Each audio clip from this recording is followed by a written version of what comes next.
Welcome to today's 5-minute Bible study in the book of the Exodus. We're in Exodus chapter 12. We're looking at the institution of the Passover. We saw in our last session how God had commanded this to be observed for all the generations to come, to remember his great deliverance of the children of Israel. Let's read a few more verses.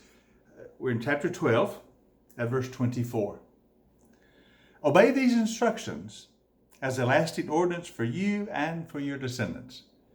Now remember, of course, the instructions were the sacrifice of a year-old Passover lamb, placing the blood on the doorpost of your home, eating the lamb that night with bitter herbs and unleavened bread. When you enter the land that the Lord your God will give you, and when your children ask you, what does this ceremony mean?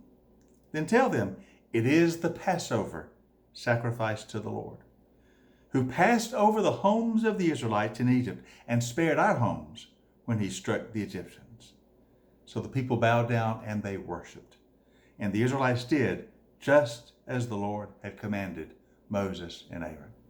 For all the generations to come, they will observe the Passover, and the children will ask, what does this mean? And they'll be told the story of how God passed over their homes, protected by the blood of the Lamb. How he delivered them from slavery in Egypt and made them his own people. Oh, the wonder of the Passover. Now, as Christians, of course, we also connect with the Passover because of Jesus. We saw yesterday that the Apostle Paul told us that Jesus is our Passover lamb. He is the lamb sacrificed for us. And by his blood shed on the cross, we are protected from the penalty of sin, the penalty of death. But we also know it was during the Passover that Jesus instituted what we call the Lord's Supper, or the Holy Communion. So we turn to the New Testament, the book of Matthew, chapter 26. We find Jesus celebrating the Passover with his disciples. It's the night before he would be crucified. We're in chapter 26 of Matthew. I'm beginning to read at verse 26. While they were eating the Passover, Jesus took bread, some of the unleavened bread. He gave thanks. He broke it. He gave it to his disciples and said, take and eat. This is my body. He took the cup, one of the cups of wine they would drink during the Passover. He took the cup. He gave thanks. He offered it to them and he said, drink from it, all of you. This is my blood of the covenant, which is poured out for many for the forgiveness of sins. I tell you, I will not drink of this fruit of the vine from now on until the day when I drink it anew with you in my Father's kingdom. And when they had sung a hymn, they went out to the Mount of Olives. Oh, the wonder. Jesus took the bread of the Passover, but when he shared it with them, he said, now this is my body. This is my body. Take and eat.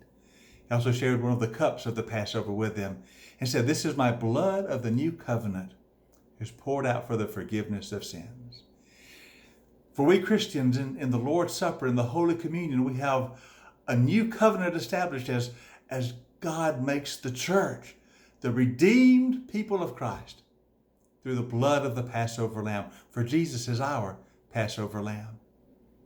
His body was given for us. The bread. His blood was shed for us. The cup. So whenever we receive communion, whenever we partake of the Lord's Supper, we are remembering the Passover, but also the meaning Jesus gave to us in it. In the bread, we remember that his body was given for us. In the cup, his blood was shed for us. And by his sacrifice for us, his being our Passover lamb, we are redeemed and we are made into the church, the people of Christ, people of God. Oh, the wonder of the Passover for us as we find it in communion and in Jesus, our Passover lamb. What a wonder it is to be the redeemed people of God. Amen and amen. Hope you have a great day today, and I'll see you next time in our 5-minute Bible study in the book of the Exodus.